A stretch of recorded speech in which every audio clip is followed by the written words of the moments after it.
Ladies and gentlemen, you know what time it is, and welcome to the 88 MPH Community Call Thanksgiving Edition. My name is Whipper, and I'm a crypto enthusiast and a community volunteer at 88 MPH. Today's call is going to be jam-packed with an insane amount of valuable information, alpha, and more, so make sure to stay tuned all the way to the end, folks. Today we have the very special of hosting ARCx Money, a decentralized identity and credit scoring protocol that powers on-chain identity through the issuance of DeFi passports. Before we get into the call, I'd like to remind everyone here on stage to please keep their mics muted unless they're speaking. If you guys in the audience have any questions or comments during the call, please feel free to raise your hand so that we can bring you up on stage.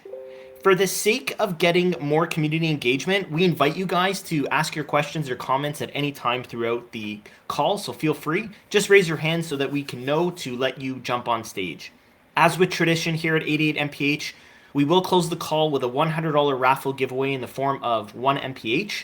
So stay tuned all the way to the end and look out for the announcement at the end of the call. On the agenda today, we will be discussing identity and credit scores, DeFi passports, news and updates from both 88 MPH and ARCx Money, followed by our raffle.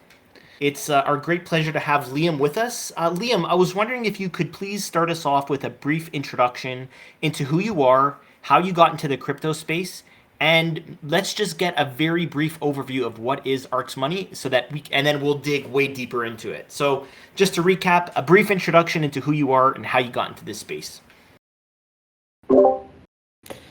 Yeah, thanks so much, Whipper.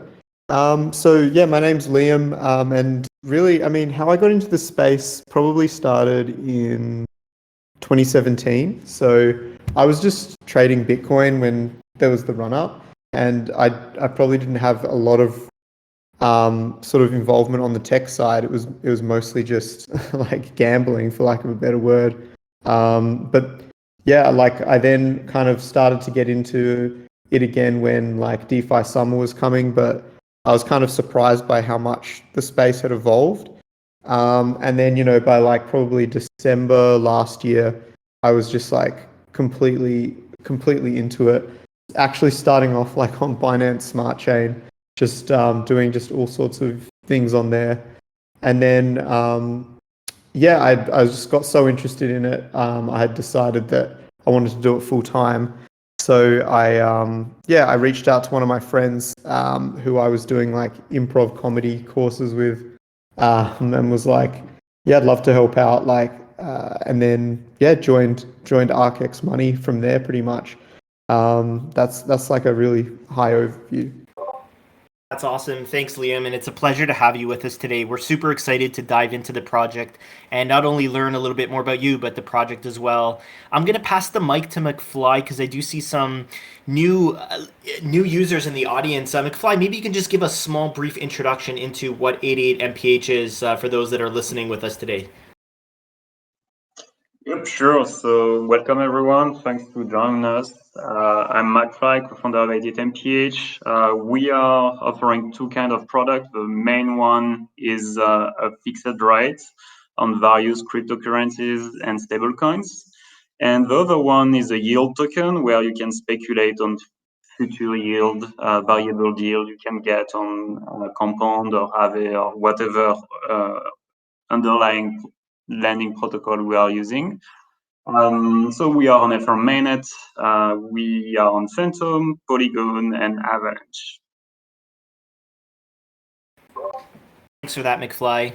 Gonna swing things back here to Liam. Okay, so I'd like to get started with the first segment of our call, which is going to be focused around identity and credit scores. So it's not a secret that one of the biggest components missing in the DeFi and broader crypto space right now is the component of identity and credit scores. Liam, could you take us to the beginning? What was the motivation to start Archex, and how do you plan to tackle this huge endeavor of identity and credit scores? Yeah, absolutely. So the project really started off. We were just sort of building as much as we could. It started off as a stablecoin protocol, and we were doing something similar to like what, like I suppose MIM is doing, in the sense where it's like rehypothecation. So offering certificates of deposit on interest-bearing assets. And yeah, that was really the focus. So we were doing that for a while and ran up about 50 mil TVL, and then started to do like a whitelist for like a token launch.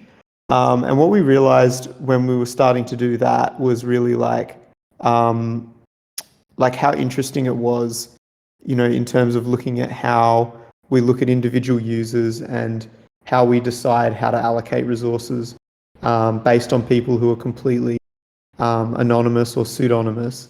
Like how should we do allocations? How should we look at risk and things like that? So we started off doing it where we would like cap yield farms and things like that when we were doing liquidity incentives. And then, yeah, we just started to get really, really, really interested in the potential for personalizing DApp experiences based on a user's on-chain behavior. And then, yeah, that opportunity really took over in our minds. And as a result, we just decided to go all in and completely pivot to identity. And, really what we look at with this is, based on your on-chain behavior, how can we provide you with unique experiences? At the moment, DeFi and just like Web3 generally, there's, all the dApps treat you as the same person, even though every single person is different. Every single person has a different risk profile. Every single person, has a different level of loyalty to a different project. There are people that extract value. There are people that add value, and dApps should be able to dynamically adjust to who you are and provide you with benefits. Based on this rich amount of information, and it should be able to do this without you needing to KYC or do anything like that. It should be completely permissionless, and your reputation, should be completely interoperable as well. I love it. I like just learning about this project is so exciting because like it's such a needed part of the industry that we need so badly. And you touched upon sort of my next question, but I wanted to start with the basics. So what is an identity score within DeFi or the crypto space, and why is it important? Yeah, absolutely. So there are a number. I would look at scores like sort of primitives. So they're very much capturing context about a user that can then be looked at via a smart contract or called by an API, and offers some sort of benefit. So I think the most helpful way is to look at them sort of on a case by case basis. So I suppose the killer aspect of reputation, to use that like word, is obviously credit and risk management. So the advantage of like an on-chain credit score that looks at your lending and borrowing history, specifically more your borrowing history and if you get wrecked a lot in liquidations, how likely you are to pay back your debts and things like that. I mean, the benefit that gives a user is really that they have a lower collateral ratio on the loans. And that's like a really technical way of sort of saying that you can borrow more with less. But I mean, we don't like to sort of think of it from that angle. We're more thinking about it from the angle of how can you borrow safer? So, given the volatility in the markets around most collateral types, like if I'm going to lend against my ETH or lend against, my AVAX or whatever it is, at the moment, just based on the fact that DeFi is like, just assumes that everybody's the same, everybody's gonna run away with the money. You don't need a lot of volatility to liquidate you, given like what you're wanting to borrow. So, like with a good credit rating, that essentially means, or a good credit score, that means that the price can move a lot and you're not going to get liquidated. That's the experience that I think that type of score could give. And yeah, I think but it's much broader than just credit. Otherwise, we would have already done that. We're looking at, how do we help projects with whitelisting? How do we surface scores inside of Discord, and things like that? So it could be anything. I mean, we released like an index co-op governance score yesterday as one of our sort of first partner scores, which just measures how much has this person participated in governance, how many times have they voted, and then a user that has a passport, because I kind of look at these stamps, these scores like stamps on a passport. All of this can be put on chain, and then Adapt can be like, okay, if you voted on, this many index proposals, well, then I'm going to open this up to you. Or, maybe it surfaces in Discord and there's a new area of the Discord that opens up for you. Or maybe if you are using a product a lot, there's a loyalty score that looks at your on-chain behavior around a product or something like that. And as a result, it boosts your rewards on something. So these are the sort of experiences that we have the infrastructure set up for, and we're actively unlocking. That's awesome. For those that are listening and curious, I actually just dropped a link in the general chat of 88MPH with a link to ARC's money, and you can see the different passports. We're going to talk about passports in the second segment of our call, but just so that you guys are familiar and you can sort of just keep up with what Liam was talking about. So, Liam, like, what factors go into assigning a credit score? I know you touched upon this a little bit, but like specifically though, like what can certain DeFi users, or what sort of actions can cause like a good credit score, a bad credit score, and within that, like, do you have like a numbering system? How does it work? Is it at all familiar to something that we're used to, sort of in the traditional finance space? I'd love to hear about that. Yeah, absolutely. And I'm not sure how much justice I'll do it, just given we've got a 5-person data science team now, and they do some big brain stuff, like figuring this out. But I'll try to kind of sort of make it as simplistic as I can.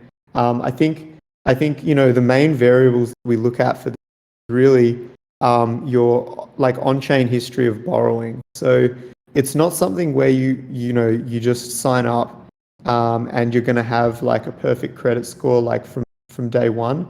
It's dependent upon like your on-chain behavior. So like if you've been like in DeFi for the last year, then and you've been borrowing on different protocols and things like that, and you haven't been getting liquidated a lot. You've been if there has been volatility in the markets, you're repaying your debt, on Maker or whatever borrowing Like Aave provider. or Compound or whatever. Yeah. Exactly. Yeah, absolutely. So that's the main thing. There's a lot of data science sort of work, but really like these are the variables that we look at, like that are within the user's control, that make a positive credit score. It's really as simple as that. Awesome, great answer. And I did ask about this earlier, but like, do you think these credit scores would look like anything that we're used to within the traditional space? I know that you said that nobody starts off with like a good score. It's really dependent on the users, but like, I guess what I'm trying to ask is that, like, I mean, I'm so intrigued by this idea. I wonder if Archex becomes this like industry standard as like a credit reporting system for DeFi, which would be super cool, by the way. Yeah, absolutely. I mean, I think the difference with us is that so I mean, okay, so difference between like the like sort of TradFi and how it will be in DeFi. I mean, it's a great question. I think like I don't think we're in a position from the get-go to offer under collateralized lending. So that would be one side, but that's certainly an ambition of ours, is to be able to do under collateralized lending like to like anons. Like that's like the ultimate goal of what we want to do.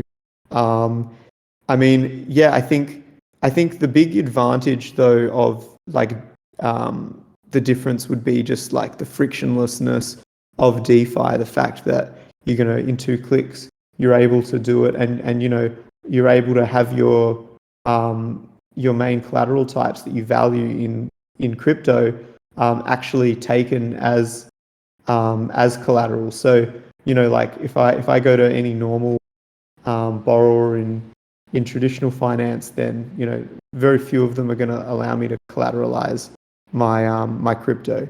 So I think that's another big advantage as well. Liam, you touched upon under collateralized loans. I'm so curious to know, in theory, like, how do we get there? I mean, I would love to see that play out in our industry sooner than later. And, it's something that's been thrown around a lot. People talk about it. But, like, how do we actually get there? Like, what's the end goal with that? Like, in a theoretical sense. I mean, I think that there are sort of two ways that it could go, like, and I think that there are like sort of two visions for this, like that people will solve for. Like, the first one is that people just bootstrap like the existing credit system and just bring it on chain. So that dApps will have like, well, they won't really be dApps at that point, but there'll be like apps that use smart contracts and like the interoperability of DeFi, and they'll KYC you, and it will just be an existing credit system, but with but just using smart contracts and and programmable money. So I think that's one side that will happen, and it'll be all the checks and balances that you would need to go through. It would be dependent on like where you live. You'd have to navigate like that sort of traditional space. So I think that people will start to wake up to using smart contracts and things like that. I mean, I think the future that I think is more exciting, and that we're building for is a credit system that doesn't actually care who you are in terms of like what your name is or where you live or anything like that. It looks at you exactly as you come and looks at like the immutable ledger of whatever network that you're operating on in as a blockchain, and it'll look at you as you are on the blockchain that can't be changed and hidden, and it will be able to derive enough intelligence off of that to understand you well enough to give you the credit that you need, should you have that footprint on any of the networks. Yeah, that's a great answer. I'm really looking forward to the day where we can offer under collateralized loans to, any crypto user. Super, super exciting stuff. Liam, what would you say like some of the use cases for identity and credit score is like right now within the crypto space? Like what sort of benefits are there to dApps and protocols, or users for that matter, for people who are tapping into this system?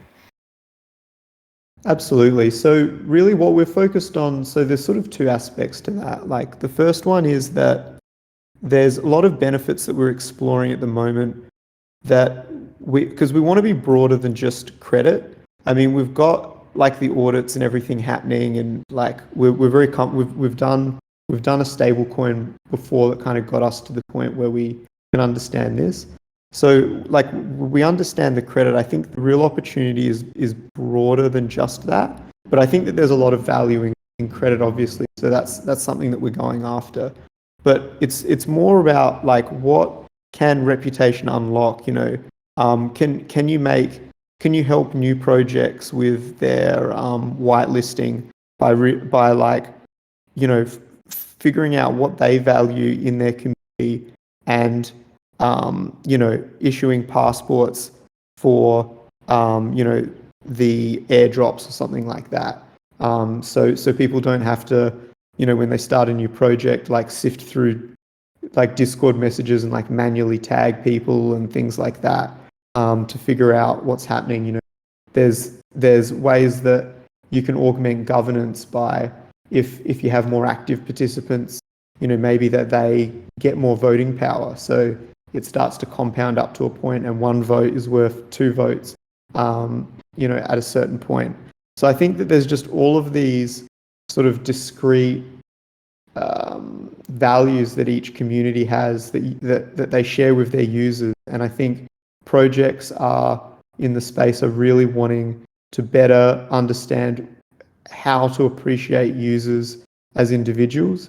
And I think like individual users of a product and participants in a community are wanting to be appreciated for their contributions. And I think at the moment there are ways that we do it, but I think that having the awareness of people's like on-chain behavior, and somebody, for instance, Discord that's like a big fan, but maybe there's somebody who's a big fan but is more introverted and doesn't want to talk on the Discord as much, or is just silent.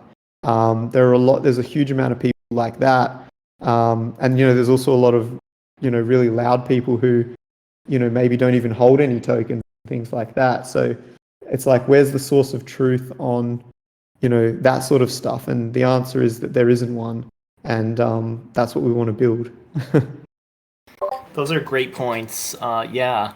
So, do you think that users could try to like game the system in any way by using multiple wallet addresses and try to like use it to their advantage somehow to like portray this idea of like a positive passport or identity or credit score for that matter?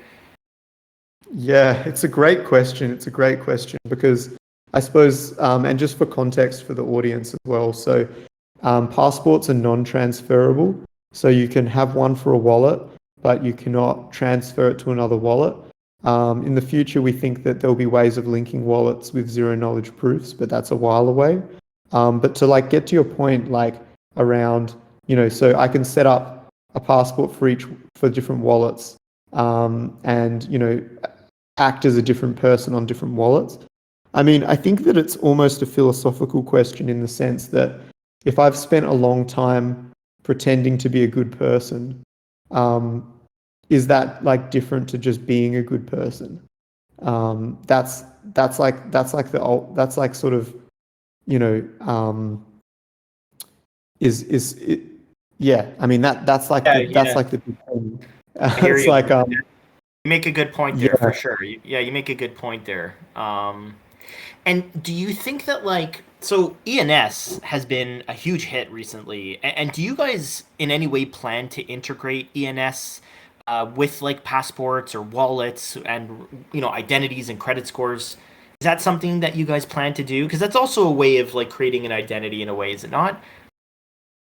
Yeah, absolutely. And we're actually going to do an ENS score next week. It's just in staging at the moment, so it's just a way that you'll be able to show, how much of an ENS airdrop you got relative to the distribution and things like that. So that's an experience we're surfacing on ENS actually. And I think with ENS, it's pretty incredible from an identity perspective, and it's something that we're going to definitely use. I think where it will surface itself first will be pretty cosmetic to begin with, in the sense that, a lot of people would prefer to have their ENS name as opposed to their, their wallet address. So if there's an ENS linked to a wallet address, then, as a default, the user experience should always be to give preference on displaying the ENS as opposed to, the wallet address where it makes sense, So that's definitely a user experience aspect. I think another big part of identity as the ENS is also the profile picture.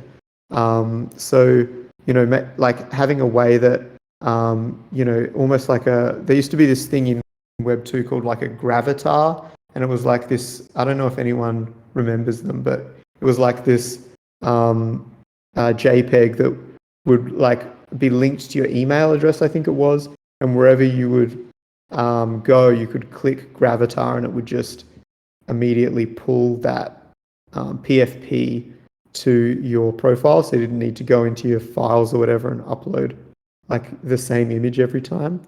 Oh, I that's think the pretty same cool. thing's going to happen with like NFT profile pictures, where you've linked a wallet address and you have a designated PFP, and then that profile sort of intelligently follows you around the Web3 landscape as well. So I think they're two elements that are, both going to really come into the equation. That's awesome. For everyone listening in the audience, before we switch gears to our next segment of the call, I just want to remind you guys that if you have any questions or comments, the discussion is open. Feel free to just raise your hand and we can bring you up on stage. So I'd like to switch gears here and focus on ARCx Money DeFi passport NFTs. And interestingly enough, I didn't know that they were non-transferable, which now makes sense actually. So Liam, I know you touched upon this earlier, but like maybe you could just give a brief overview of what these passports are and like why are they useful? Yeah, absolutely. So the passport is a non-transferable NFT claim, and you can apply skins to it. And we do have like a marketplace on OpenSea, so the skins are like transferable, and we have sort of an economy around that.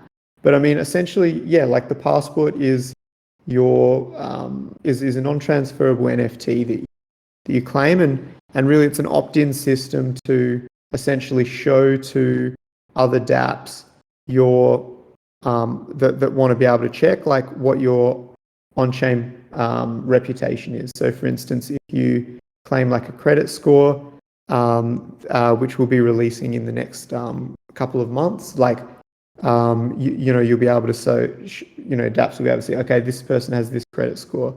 But it would work for all types of scores. So it's really just a way of linking your on-chain behavior to show it to dApps. It's actually a really good question in terms of just saying. So like getting a passport just means that you're essentially saying, hey, I want all the dApps that I interact with to be able to see what my on-chain behavior is, and essentially provide them with this on-chain score that they can look at to adjust their dApp or provide access to something in like a permissionless way. That's really what you're getting with a passport. It's like we've skeuomorphized it to a passport because it's like you go to a different country and you have to show your passport, and then they look at your passport and then they're like, oh, okay, we're going to like let you into the country or something like that. For our passport, it's like, here's your normal like borrowing rate. Oh, you've got a passport. Let me look at that. Oh, okay, this is the better borrowing rate that we can give you in the sense of how we want to construct that with a lower C ratio, like that. It could be something where you go to a dApp and you've been using the product for ages. You've been an early holder of the token. You haven't sold the token. You've merged the token if there's been a token split or something like that. You've said GM every day or something in like the Discord or whatever. Like all of a sudden, like you've got like 3x yield on like a yield farm, or you've got like 50% less fees on a trading platform. So they're the sort of experiences that that over time will make the passport like much more compelling. So I hope that explains what the passport is. This is super cool. Like the more I learn about this is amazing.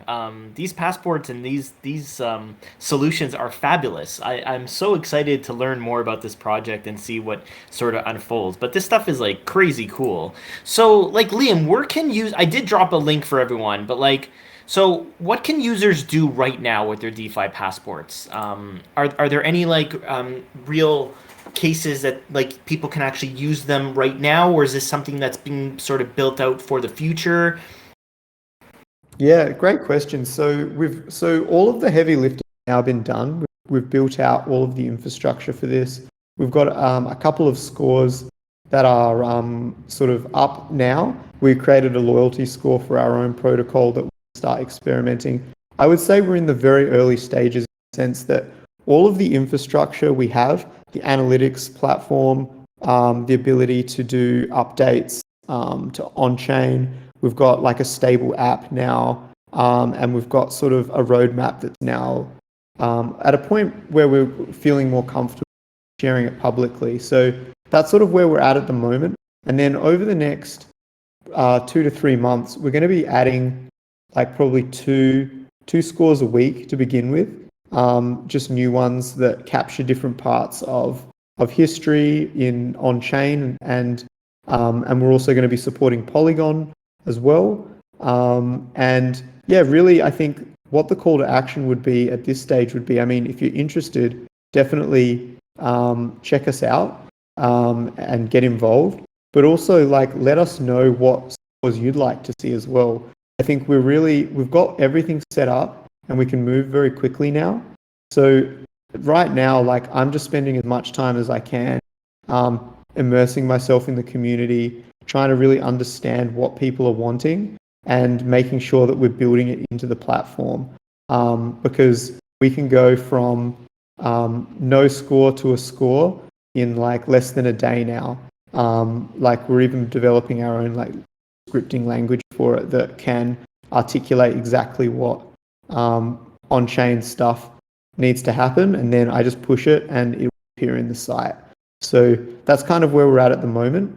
So I would encourage you guys, wanting to follow our journey and where we're going. And yeah, Liam, what new that's a good reminder. Sorry, I didn't mean to cut you off, but for sure, before we end this call, if you can drop some links in our general chat so that the listeners can continue to follow the amazing success that you guys are having, and your continued success in the future, that'd be great. I'm sure there's a lot of people here who would be interested just to even learn about some of these things. They just sound so cool. So don't forget at the end of the call to just drop some links where we can not only follow you, but the project as well.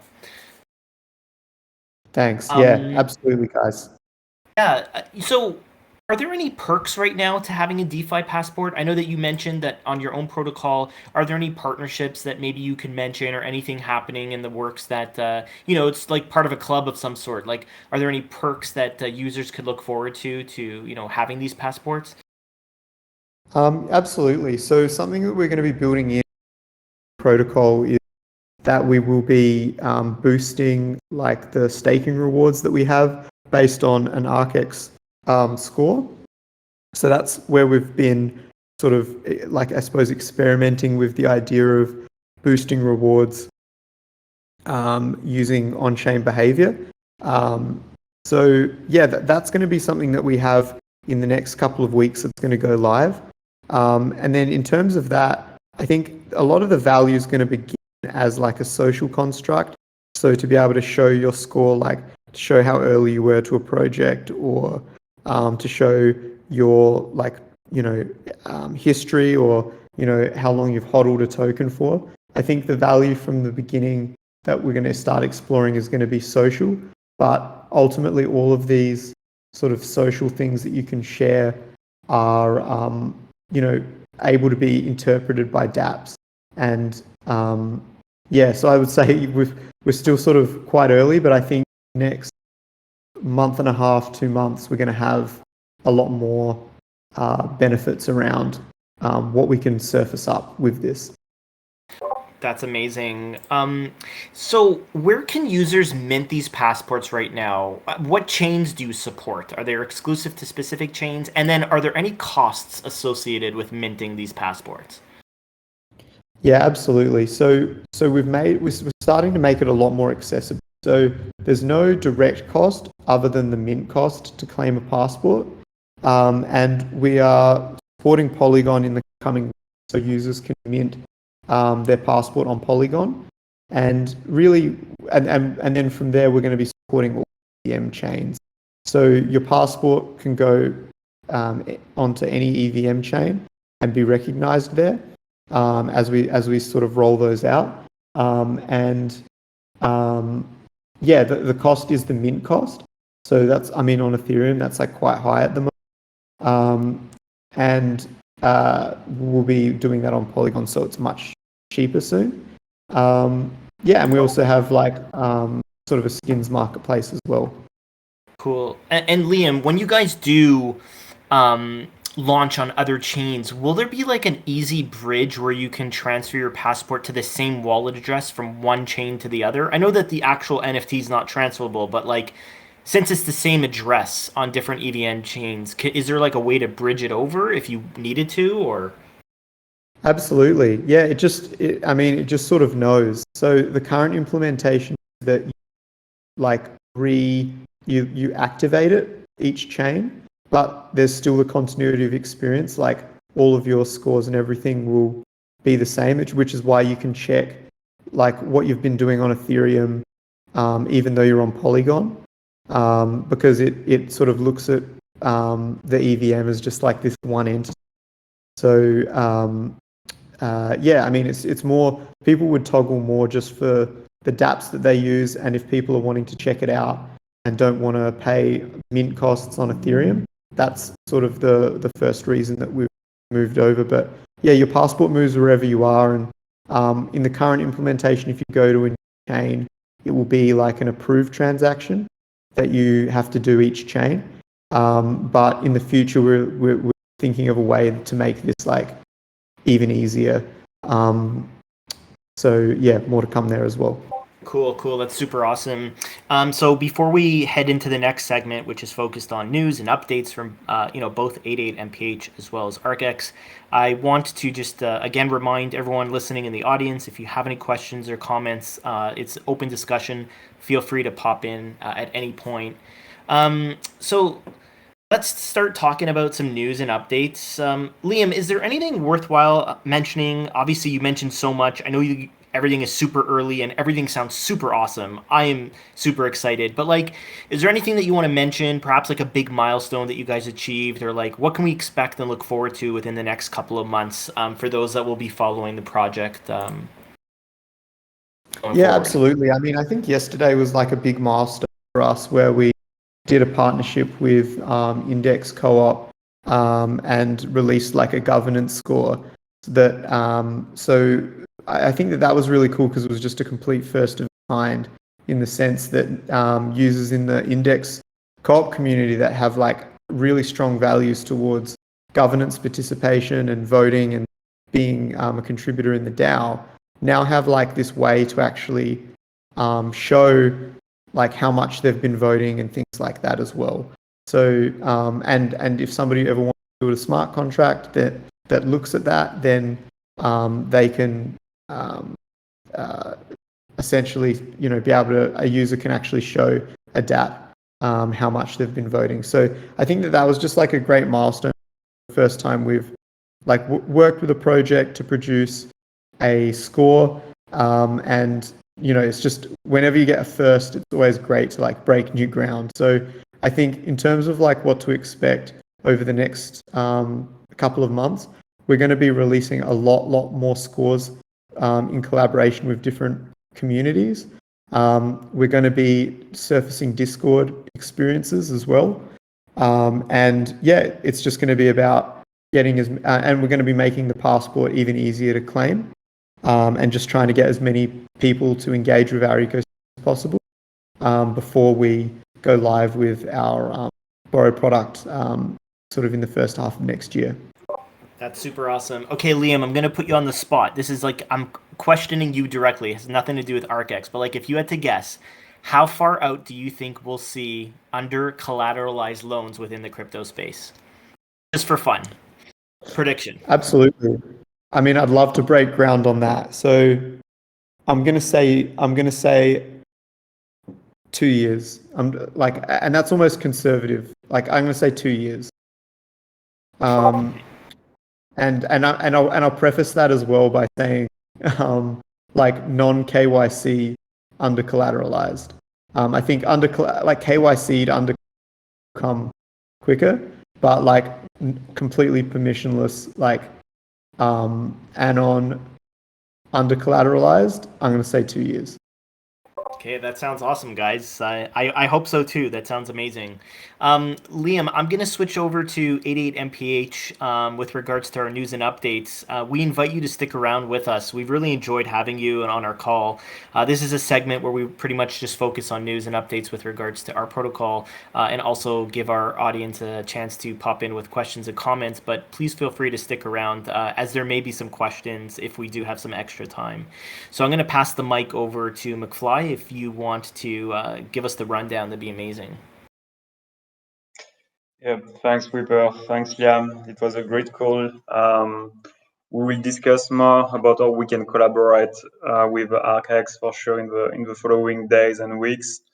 Especially if I remember correctly, Liam, you are moving on Polygon, right? So there is great stuff to do there. Absolutely, absolutely. Looking forward to it. Oh, amazing. Thanks. So yeah, just quick updates, guys, regarding what's happening this week with 88 MPH. The big news is the wait is over regarding Phantom native rewards. We released yesterday officially the MPH rewards on Phantom. So when you deposit natively, you receive vested MPH there. They are minted directly on Phantom. So that was a big move from our side. We were waiting that since V3, basically since mid-September. So right now it's ready. And alongside this MPH rewards on Phantom, we have also the XMPH. So you can stake your MPH directly on Phantom, and we will distribute the 88 MPH protocol revenue generated on Phantom directly on Phantom too. So MPH holder on Phantom can stake for XMPH, and we will do the usual buyback stuff on a bi-weekly basis on Phantom. So yeah, pretty happy with that. The other things you can do right now is bridging your MPH to Phantom.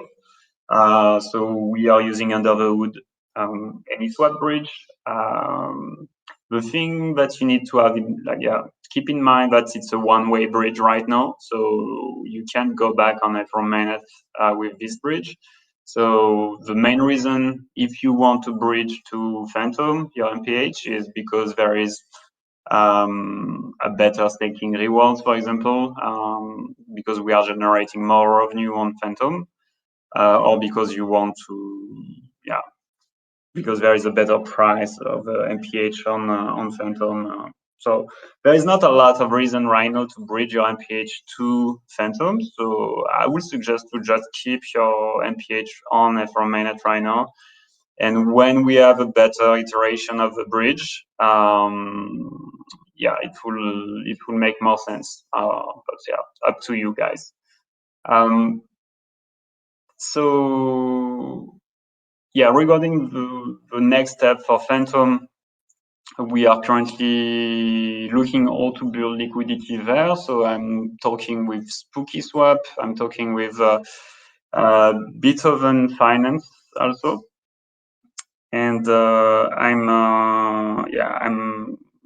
going to explore how we can build the liquidity and try to partner with them to have co-incentives like dual farmings or stuff like that, like we are doing on Sushi Swap on Ethereum mainnet. And the things to do is discuss together as a community what we want to do regarding the protocol on liquidity. So I will put some proposal on snapshots. The good news is Zephram updated the snapshot. So right now we will be able to vote with XMPH and XMPH only. We thought it will make everything simpler in the snapshot, but also makes sense because XMPH holder are the one who are really believing in the project's success. So they are here for the long term. I know that we are sacrificing the liquidity provider, so don't be upset by that. It's just, we wanted to have like a simpler setup for snapshot, and it was easier to end up for us technically. I will answer some questions in the general chat right after, just continuing with the news. You probably heard about our decision to iterate also on the tokenomics. So just a quick reminder regarding that. We were waiting 88MPH v3 before moving on the tokenomics. Basically, with Zephram and the team, we are talking about introducing a curve gauge model since last February, probably. But we needed, healthier, stronger foundation before moving on that side. So we were basically waiting 88MPH v3. We didn't want to include the gauge model this summer because it will make everything delayed for releasing 88MPH v3. So we released the v3, and after there was the in-between stuff related to the multi-chain deployment, we thought it was a good idea to focus on that because basically nobody was using Ethereum mainnet anymore. And especially when you need to interact with the app like ARCx, it costs you $500 to deposit, $500 to withdraw. So it wasn't making any sense. So for this reason, we prioritized the multi-chain deployment. Right now, we have the multi-chain deployment is basically done on Phantom, Polygon, and Avalanche. Only Phantom has the native rewards with the MPH rewards there. The upcoming iteration with the curve gauge model, we will add this layer of incentives and tokenomics on top of the existing contracts. So we won't touch the interest contract, like the main contracts related to depositors or yield token holders. All of that will stay in place, of course. So we will fork what curve gauge is doing, and we will publish a paper, like a proposal, end of this week. Zephram is looking into some details regarding how curve gauge work and how we can tweak them to best fit our needs. But basically, yeah, things that MPH holders will be able to decide how much each deposit pools get in terms of rewards, MPH rewards. And what we will do with multi-chain incentives is we will send from Ethereum mainnet some MPH to different chains. So we will update also the way we are doing things on Phantom currently. We released what we have for Phantom because we thought it was better to release that and after iterate again on it after when we have the gauge model. But yeah, like the next phase will be working on the gauge and after starting again with incentivizing the different multi-chain layer one deployments. So like rough estimates, I won't pronounce myself on that. I prefer to wait that we have a proposal this end of week and after we'll see how we can work. But keep in mind that it's just a fork of something that was forked 1,000 times already. So it's the curve gauge. And so it should be pretty simple, but as always, we never really know. And I prefer to don't plan anything or say any deadline for that. It will be ready when it's ready. But we think that will be a great kind of bootstrap, if I can say like that, to retain MPH and avoid this kind of sell pressure we have since months, where basically there is not good enough incentives to hold MPH, except believing in the product, of course, of the staking rewards, but apparently it's not enough. So we really deeply think that the curve gauge model will be a good reason to hold MPH because you will directly control what's happening with rewards on each deposit pool and who get what. And the same for the inflation rate, this issuance rate. We won't put a max cap on the total supply, but the governance, basically, snapshot voter will be able to vote on a quarterly basis or a monthly basis regarding that parameter and set it at 0 or set it at whatever amount they think is reasonable. Why we want to still have this flexibility, because let's imagine in 2 years or 4 years, we are with a lot of competitors, or we want to accelerate our growth or incentivize a new product, we will still have this flexibility to do it. So it doesn't mean that we should do it, but we could do it. So that's I think the best option, to stay flexible, because we never know. And it will be up to the community, so early adopters of 88 MPH and MPH holder, to decide what's going on with the inflation after that. So there will be this interest rate controlled by the governance, by a MPH holder, ex-MPH holder, who will vote on snapshot for that parameter, and the gauge model, where you will stake, you will lock your MPH, and each gauge weight will decide what MPH reward goes to what fixed rate pools.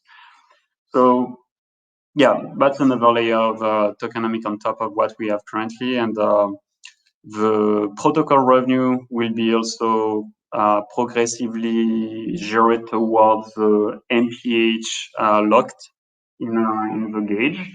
Like that, we have a double incentives for everyone to really be active regarding what's going on with the MPH rewards. But yeah, that's the overview of what we think is the best for the protocol. Of course, we will put that in a proposal. We will put that we will post everything on the forum. We will decide that as a community, and we will vote on that. But meanwhile, we are doing some research, and yeah, hopefully with that we will have a better tokenomics after. I think it's a necessary iteration, and I suppose everyone will agree with that. So yeah, yeah, pretty excited by that. And I think, Whipper, that's the main update for this week. That's awesome. That's awesome. Super exciting stuff. Thanks for sharing all of that, McFly. So everyone listening in the audience, if you have any questions or comments, now would be the time to jump in. We are reaching the end of the call-ish in terms of time, so I'll just pause here to see if you have any questions. I know that McFly mentioned that he will stick around in the general chat to answer anyone's questions, so you can also feel free to pop in general and just ask away. So I'm just going to pause here real quick before we head to the next segment of the call, which is our raffle.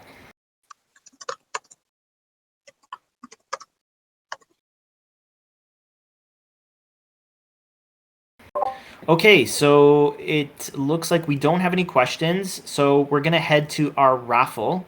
Liam, you can participate in this as well. So basically, everyone is asked to come to general chat and put in a number between 1 and 20. Please only put your entry in once, and the person that either guesses the exact number or closest to will win our prize today, which is $100 worth of MPH. So I'm going to pause here for about 20 to 30 seconds to give everyone an opportunity to drop the number in. Yeah, so please go ahead.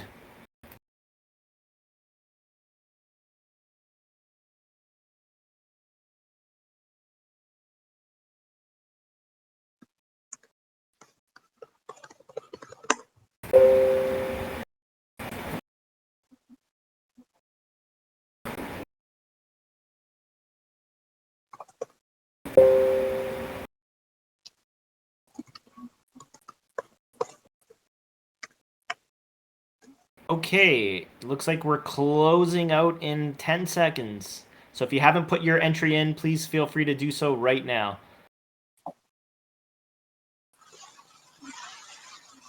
Okay, and we are closed. Congratulations to MF Jerky. Number was 15. All right, everyone. I want to thank everyone for coming out today and showing support to your favorite project. We appreciate you coming out. I want to give a big shout out to Liam. Thank you so much for joining us and it was a pleasure learning about ARCx. We hope to have you on our call sometime soon. Definitely before 2 years and under collateralized loans are available. But yeah, in all seriousness, it was great to have you. Don't forget to drop those links so that we can continue to follow all the amazing success that you guys have had up until now. And yeah, we wish everyone a wonderful day. Happy Thanksgiving to those that are celebrating, and we will catch you on the next one. Yep. Thanks, everyone. Happy Thanksgiving. Thanks. Thanks, everyone. Thanks, Liam. Have a good one.